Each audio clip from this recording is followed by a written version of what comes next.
El 25 de mayo de 1810 comienza la revolución en el Río de la Plata. Buenos Aires desconoce a las nuevas autoridades españolas y la sede del virreinato pasa a Montevideo. Ana, ¿cómo se convierte Artigas en líder de la revolución? Una suma de indignación personal, más ruptura que se olfateaba en el ambiente y que venía desde la crisis estructural y profunda de la monarquía española, deserta, cruza y ofrece sus servicios a la revolución en Buenos Aires.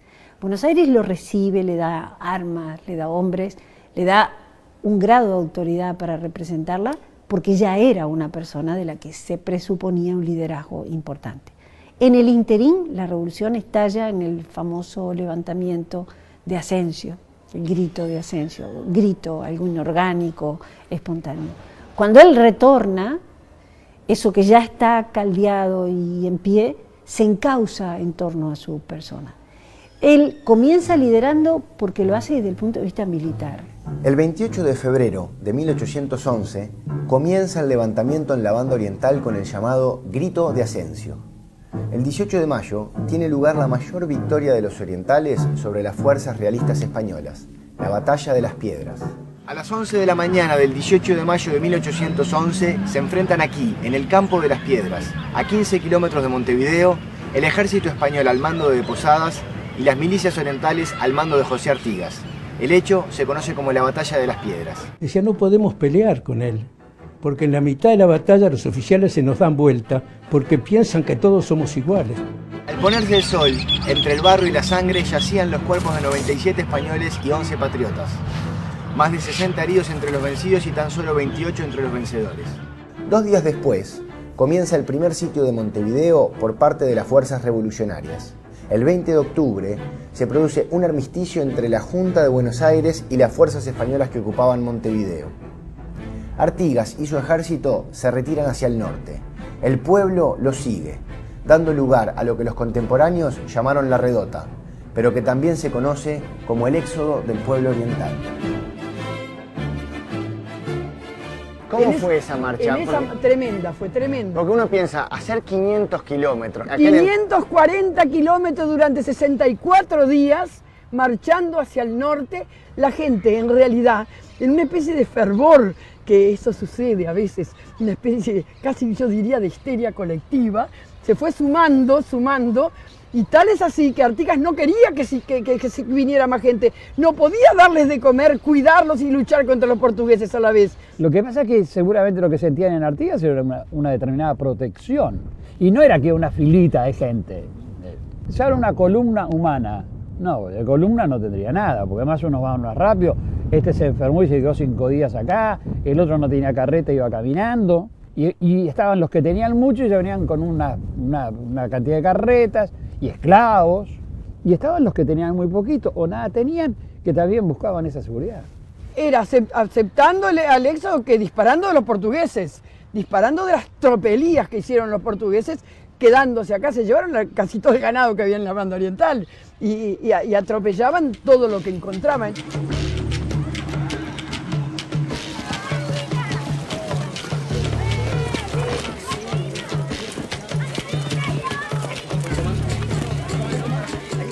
Jorge, me da la sensación de que vos quisiste bajar el Artigas del bronce, el Artigas de los libros, humanizarlo, pero al mismo tiempo encarnando el personaje como que lo volviste a endiosar, volviste a ver un prócer ahí. Sí, por eso te digo que para mí fue, por un lado, distanciarse de las leyendas y del bronce, pero por otro lado también alimentar el misterio, ¿no? Las decisiones, el pensar una cosa y tener que hacer otra, porque la situación te llevaba a eso. En la parte que el personaje, tiene que sacrificar prácticamente a uno de los suyos, que lo echa del campamento, sabiendo perfectamente que lo que estaba haciendo era condenarlo a muerte. Es terrible. Andate del campamento. No me quiero ir, no tengo dónde irme. No me jodas más, Pancracio. No quiero irme, no tengo dónde irme. Andate, Pancracio. Ya. ¡Se van a estar los portugos! Para mí fue una escena desgarradora. Y pienso que también quizás tiene que haber pasado mucho de eso. Hubo que hacer alguna ejecución porque alguno había violado otros harían los vivos y habrían robado. Todo eso había que irlo como organizando de alguna manera. Más allá del frío, más allá de la lluvia, más allá de las inclemencias del tiempo, se calcula que entre 6.000 y 8.000 personas acompañaron a Artigas durante el éxodo. Recorrieron 510 kilómetros en 60 días y llegaron aquí, a Salto Chico, desde donde cruzaron el río Uruguay. Ellos cruzan en aquel sector donde están, en este momento está inundado, pero si no, es todo un sector de rocas donde se puede pasar perfectamente. Incluso hoy ya hay bajante. Si hay bajante se puede cruzar. Estas son ilustraciones de cómo fue, digamos... Esto es para dar una idea de lo que eran las carretas, de cómo fue el cruce con carretas, con embarcaciones, a caballo, a pie. Hacían especie de balsas, ponían las carretas arriba de las balsas y cruzaban, porque el único problema que cuando hay bajante se puede llegar a pie, uno hoy puede llegar a pie ahí, pero del otro lado, al estar la canal, es profundo, pero son 30 o 40 metros nomás. Este lugar es San Carlos, está sobre el río Uruguay, en el paraje que se llama Salto Chico, que a veces hay un error, se habla que llegó a la Yui.